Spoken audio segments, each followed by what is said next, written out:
All right, good morning. I'll come over here. Ooh, that's a really bright light. It is Tuesday morning. It's a little bit afternoon. We just got done with our virtual learning. I did my virtual learning with my students, Colton and Sophia, both virtual whatever, with their teachers.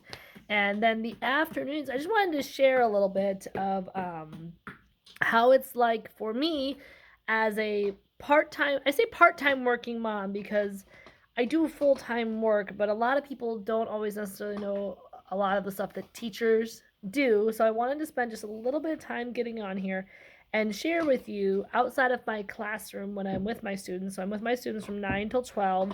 I do the reading and writing class and I Zoom with them. But then after the classes, there's so much work behind the scenes that, as Chad always says, he goes, as your husband, I support you. I support your job. I love it. He goes, but as a taxpayer, man, it stinks sometimes. And I always tease him. I said, you know how much extra work it is.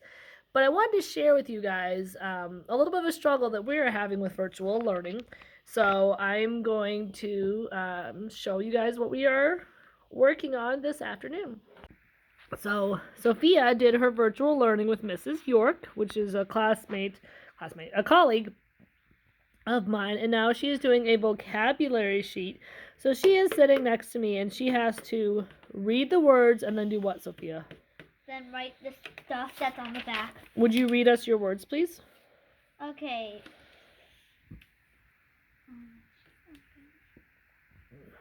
Buddy, shocked.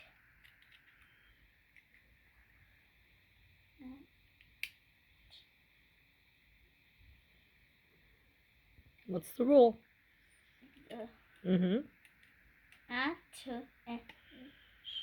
Attention.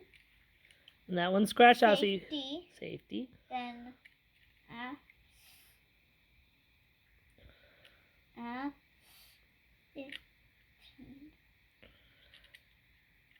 that word make sense? No. So put them together till it makes sense. I forgot what that word was. Oh, try it again. Keep trying.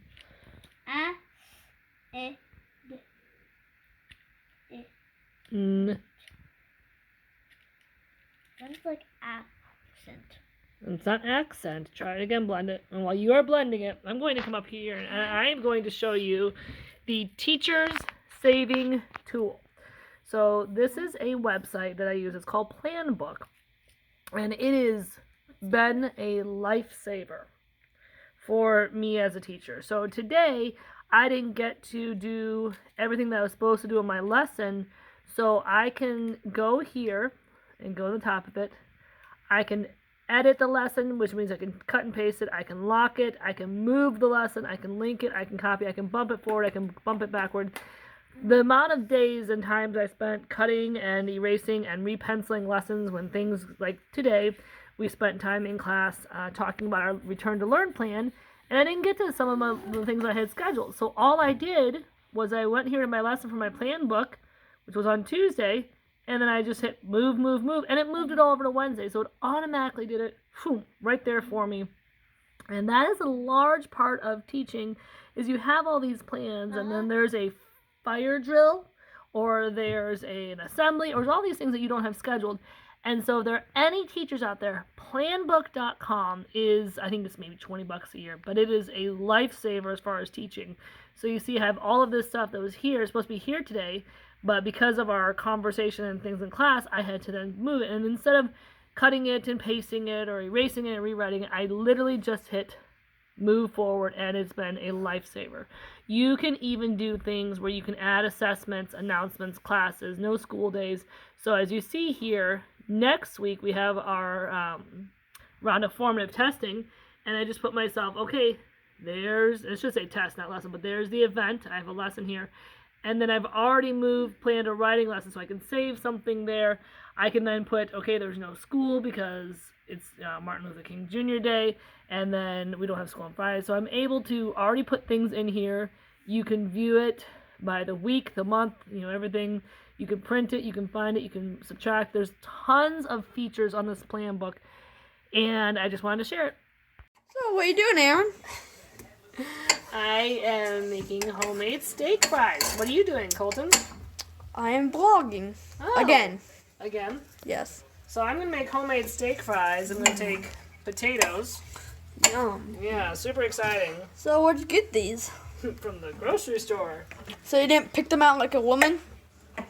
I'm sorry, like a what? A woman?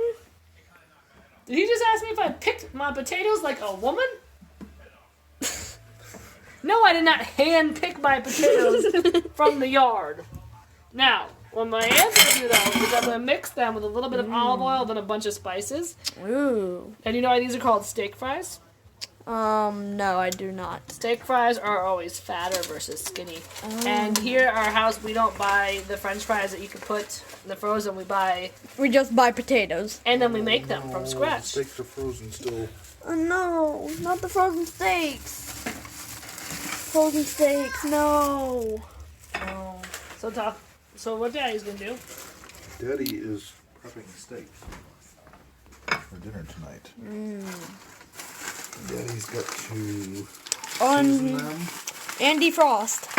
They didn't defrost them all day, but they're not. 4 frozen steaks. Got the frozen. Boo-hoo.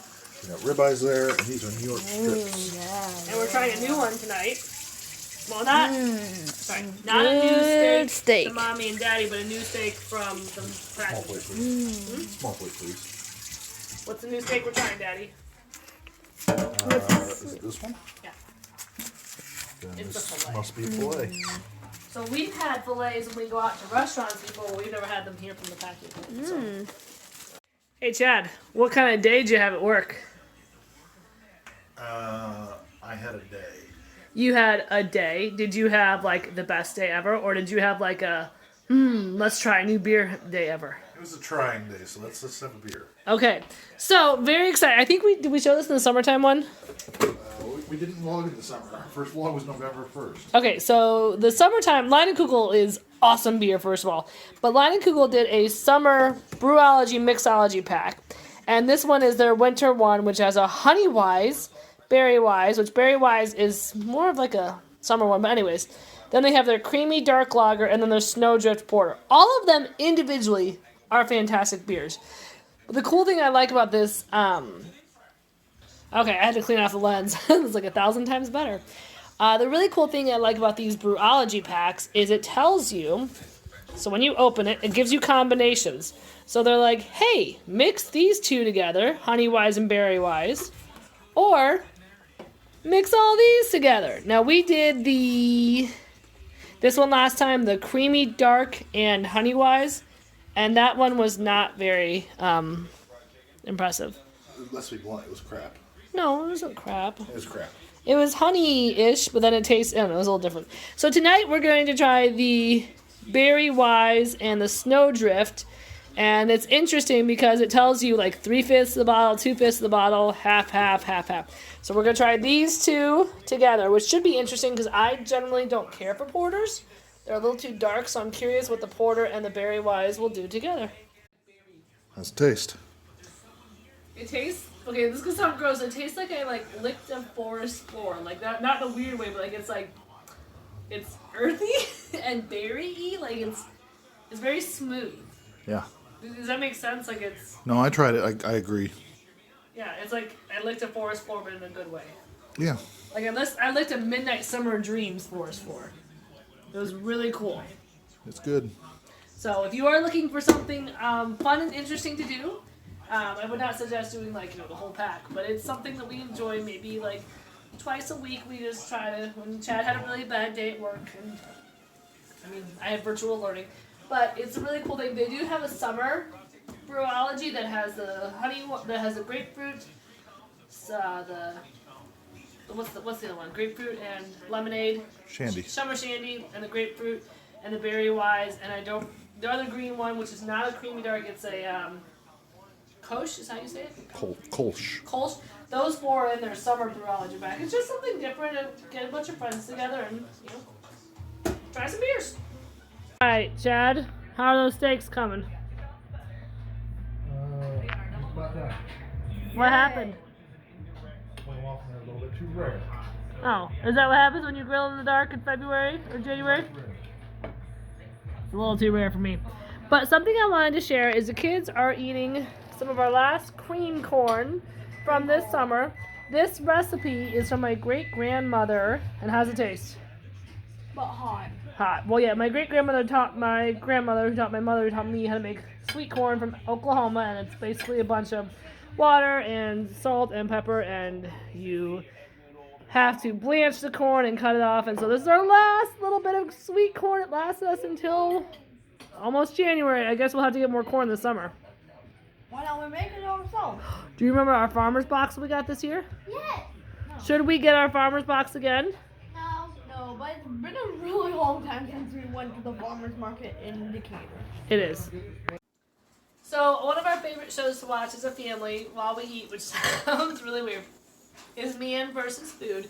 And the episode that he's on right now is in South Dakota. And there's a steakhouse in Deadwood, South Dakota called Legends. Do you guys remember we ate the steakhouse at Yeah, Legends? it's also a casino. It is a casino. We didn't go to the casino. Yeah, I got a 22 aged ribeye. 22 aged ribeye. I think so. Yeah, I got an aged ribeye. They each got their own little steak. Mhm. And what'd you get? I got some kind of bison. Some kind of bison. And we just got really excited because the challenge he has to do is at Deadwood. And we were all just started screaming. We're like, oh, we've been there. It's really exciting. Now, we all did Clean Plate Club when we went to Deadwood. His challenge is a 4-pound plate of food. It's like a giant Giant meat. steak and all the sides. Yeah, 6 different sides. 6. Okay, so how many people, now knowing that we've been to Deadwood, we've eaten the food there, how many people think he's going to be able to finish this? Put it down in the comments below. What do you think, Colton? I don't. Well, it depends on the time. Depends on time. I think he will. I think he won't. Okay. Sophia, what do you think? Will. Will? I think won't, because I mean, I was wrong the last time. We always watch 2 episodes during dinner, and I was wrong on the last one. He finished off a 3-pound tater tot casserole. I was wrong. So I'm going to say he won't. So won't. What'd you say again?